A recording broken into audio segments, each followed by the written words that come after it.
প্রিয় সুধী, আজ আমরা জানব দান সৎকা নিয়ে কয়েকটি শিক্ষণীয় ঘটনা সম্পর্কে, যা আপনার হৃদয়কে দান সৎকার প্রতি আরও বেশি আগ্রহী করে তুলবে। আশা করি শেষ অবধি আমাদের সঙ্গেই থাকবেন ইনশা আল্লাহ। একদিন হজরত ঈসা আলাইহিসসালাম এক গ্রামের পাশ দিয়ে যাচ্ছিলেন। সেই গ্রামে এক ধোপা ছিল। গ্রামের লোকেরা বলল, হে ঈসা, এই ধোপা আমাদের কাপড় ছিঁড়ে ফেলে এবং কাপড় আটকে রাখে, সুতরাং আপনি দোয়া করুন আল্লাহ যেন তাকে এর গাটুরি সহ আজকে আর ফিরিয়ে না আনেন। ঈসা আলাইহিসসালাম তখন দোয়া করে বললেন, হে আল্লাহ, তাকে এর গাটুরি সহ আজকে আর ফিরিয়ে আনবেন না। সেদিন ধোপা সঙ্গে করে 3টি রুটি নিয়ে গিয়েছিল। তখন তার কাছে একজন আবেদ এসে বলল, হে ধোপা, তোমার কাছে কি এমন কোনো রুটি আছে যা আমাকে খেতে দেবে? অথবা আমি তা দেখব এবং ঘ্রাণ নেব। আমি দীর্ঘদিন যাবৎ রুটি খাইনি। ধোপা আবেদকে একটি রুটি দান করল। আবেদ রুটি খেয়ে দোয়া করল, আল্লাহ তোমাকে ক্ষমা করুন এবং তোমার অন্তরকে পবিত্র করুন। ধোপা তখন খুশি হয়ে আবেদকে আরও একটি রুটি দিল। আবেদ বলল, হে ধোপা, আল্লাহ তোমার পূর্ব ও পশ্চাতের সকল গুনাহ মাফ করে দিন। এরপর ধোপা খুশি হয়ে আরও একটি রুটি দান করলেন।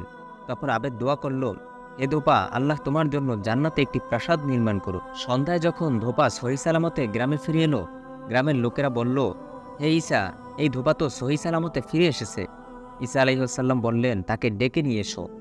ধোপা এলে ঈসা আলাইহিসসালাম বললেন, হে ধোপা, বলো তুমি আজ কি এমন আমল করেছো? ধোপা বলল, আমার কাছে সেই পাহাড়ের এক আবেদ এসে খাবার চাইলে আমার সঙ্গে থাকা 3টি রুটি তাকে দান করে দিয়েছিলাম। তিনি প্রত্যেক রুটির বিনিময়ে আমার জন্য দোয়া করেন। তখন ঈসা আলাইহিসসালাম বললেন, তোমার গাটুরিটি নিয়ে এসো। ধোপা গাটুরি এনে তাকে দেওয়ার পর তিনি তা খুলে ফেললেন। দেখতে পেলেন তার মধ্যে তাতে লোহার লাগাম পরিহিত একটি কালো বিষধর সাপ। ঈসা আলাইহিসসালাম বললেন, হে সাপ, তোমাকে কি এই ব্যক্তিকে ধ্বংস করার জন্য প্রেরণ করা হয়নি? সাপ বলল, হ্যাঁ, কিন্তু এক আবেদ এসে যখন ধোপার কাছে খাবার চাইল, তখন ধোপা তাকে তার সঙ্গে থাকা 3টি রুটি দান করে দিল, আর আবেদ প্রত্যেকটি রুটির বিনিময়ে তার জন্য দোয়া করল। তখন এক ফেরেশতা দাঁড়িয়ে আমিন আমিন বলছিল। তখন আল্লাহ তাআলা আমার কাছে একজন ফেরেশতা পাঠালেন। সে এসে আমার মুখে লোহার লাগাম পরিয়ে দিল। তখন ঈসা আলাইহিসসালাম বললেন, হে সাপ, তুমি তোমার কাজে ফিরে যাও। আর আবেদকে বললেন, তোমার দান করার কারণেই আল্লাহ তোমাকে মাফ করে দিয়েছেন। হযরত আয়েশা রাদিয়াল্লাহু তাআলা আনহা থেকে বর্ণিত, তিনি একদিন বসা ছিলেন। তখন এক মহিলা আঁচলে হাত ঢেকে তার কাছে এলেন। আয়েশা রাদিয়াল্লাহু তাআলা আনহা তাকে বললেন, কি হলো, তুমি যে তোমার হাত আঁচল থেকে বের করছো না? মহিলা বললেন, হে উম্মুল মুমিনিন, এই বিষয়ে আমাকে জিজ্ঞেস করবেন না। আয়েশা রাদিয়াল্লাহু তাআলা আনহা বললেন, তাহলে তো তোমাকে অবশ্যই বলতে হবে। তখন মহিলা বলল, হে উম্মুল মুমিনিন, আমার পিতামাতা উভয় যখন জীবিত ছিলেন, পিতা দান সৎকা করাকে ভালোবাসতেন, পছন্দ করতেন, আর আমার মা দান সৎকা পছন্দ করতেন না, ভালোবাসতেন না। আমি তার জীবনে শুধুমাত্র একবার তাকে এক টুকরো চর্বি ও একটি পুরাতন কাপড় দান করতে দেখেছি। তাদের উভয়ের মৃত্যু হলে আমি স্বপ্নে দেখি যেন কেয়ামত হয়ে গিয়েছে। আর আমার মাকে দেখেছি, তিনি মানুষের মাঝে দাঁড়িয়ে আছেন, একটি পুরাতন কাপড়ে লজ্জাস্থান আবৃত ও হাতে এক টুকরো চর্বি। তিনি চর্বিটি চাটছেন আর চিৎকার করছেন, হাই পিপাসা, হাই পিপাসা। আর পিতা মানুষকে পানি পান করাতে খুবই ভালোবাসতেন। তখন আমি একটি পানির পেয়ালা নিয়ে মাকে পানি পান করালাম। তখন অদৃশ্য থেকে আওয়াজ আসলো, শুনে নাও, যে তাকে পানি পান করিয়েছে এর হাত যেন অবশ হয়ে যায়। এরপর আমি ঘুম থেকে উঠে দেখি আমার হাত অবশ হয়ে গিয়েছে। হযরত মালিক ইবনে দিনার রহমাতুল্লাহি আলাইহি একদিন বসা ছিলেন। তখন একজন ভিক্ষুক এসে তার কাছে কিছু চায়। তখন মালিক রহমতুল্লাহ আলাইহির কাছে এক ঝুড়ি খেজুর ছিল। তিনি তার স্ত্রীকে বললেন, খেজুরগুলো নিয়ে এসো। তিনি খেজুরগুলো নিয়ে অর্ধেক ভিক্ষুককে দিয়ে দিলেন এবং অর্ধেক স্ত্রীর কাছে পাঠিয়ে দিলেন। তার স্ত্রী তখন বলল, আপনি এই খেজুর দান করেছেন, অর্থাৎ আপনার রবের কাছে পাঠিয়েছেন। আর আপনি কি শুনেছেন কেউ তার রবের কাছে অর্ধেক হাদিয়া পাঠায়? মালিক রহমতুল্লাহ আলাইহি তখন ভিক্ষুককে ডেকে পাঠালেন এবং বাকি অর্ধেক খেজুর তাকে দিয়ে দিলেন। এরপর স্ত্রীকে লক্ষ্য করে সূরা হাক্কর 30 থেকে 32 নং আয়াত পাঠ করেন, যার অর্থ হলো, একে ধরো, গলায় বেড়ি পরিয়ে দাও, এরপর জাহান্নামে নিক্ষেপ করো, এরপর তাকে 70 গজ দীর্ঘ এক শিকলে শৃঙ্খলিত করো।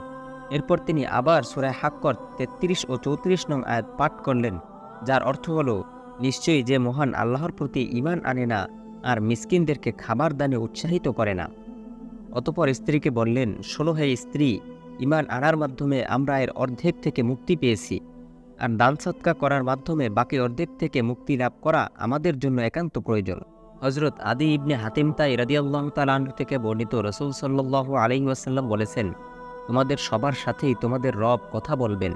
তখন সে এর ডান দিকে তাকাবে এবং পূর্বে যত দান সৎকা করেছে তা ব্যতীত কিছুই দেখতে পাবে না। এরপর বাম দিকে তাকাবে এবং পূর্বে যা দান সৎকা করেছে তা ব্যতীত আর কিছুই দেখতে পাবে না। এরপর সে সামনের দিকে তাকাবে এবং জাহান্নাম ব্যতীত কিছুই দেখতে পাবে না। সুতরাং তোমরা খেজুরের এক টুকরো দ্বারা হলেও জাহান্নাম থেকে আত্মরক্ষা করো। বর্ণিত আছে, এক বেদুইনের অনেক বকরি ছিল, কিন্তু সে কোনোদিন দান সৎকা করেনি। একদিন সে একটি শীর্ণ বকরির বাচ্চা দান করে। এরপর সেই রাতেই সে স্বপ্ন দেখে যেন এর দিকে এর সকল বকরি গুঁতা দিতে এগিয়ে আসছে, আর জীর্ণ শীর্ণ সেই বকরির বাচ্চাটি তাকে রক্ষা করতে চাচ্ছে। এরপর ঘুম থেকে উঠে সে বলল, আল্লাহর কসম, আমি অবশ্যই অনেক বকরি আল্লাহর রাস্তায় দান করে দেব। এরপর থেকে সেই বেদুইন দান করতে শুরু করল। এক বুজুর্গ দার্শনিক বলেছেন, 7টি বিষয় দান সৎকার সওয়াব বৃদ্ধি করে। হালাল ধন সম্পদ থেকে দান করা, কেননা আল্লাহ তাআলা বলেন, তোমরা যা অর্জন করো এর উত্তম অংশ থেকে দান সৎকা করো। অল্প সম্পদ থেকে দান করা, ধন সম্পদ নষ্ট হবার ভয়ে তাড়াতাড়ি দান করা, ধন সম্পদ থেকে উত্তম বস্তু দান করা, রিয়ার ভয়ে গোপনে দান করা, দানের পূর্ণ নষ্ট হয়ে যাবার ভয়ে দান করে কখনো খোটা না দেয়া, দান গ্রহীতাকে কখনো কষ্ট না দেয়া। কেননা আল্লাহ তাআলা পবিত্র কোরআন শরীফের সূরা বাকারা 264 নং আয়াতে ইরশাদ করেন, তোমরা তোমাদের দান সৎকাকে খোটা ও কষ্ট প্রদানের মাধ্যমে নষ্ট করো না। প্রিয় সুধী, দান সৎকা সম্পর্কে আমাদের অন্য আরও একটি ভিডিও রয়েছে, যার লিঙ্ক ডেসক্রিপশন বক্সে দেওয়া থাকবে। আজ এ পর্যন্তই। আমাদের চ্যানেলে নতুন হয়ে থাকলে সাবস্ক্রাইব করার অনুরোধ রইল। ভিডিওটি ভালো লাগলে লাইক, কমেন্ট ও শেয়ার করে অন্যদের দেখার সুযোগ করে দিন। আসসালামু আলাইকুম ওয়া রাহমাতুল্লাহ।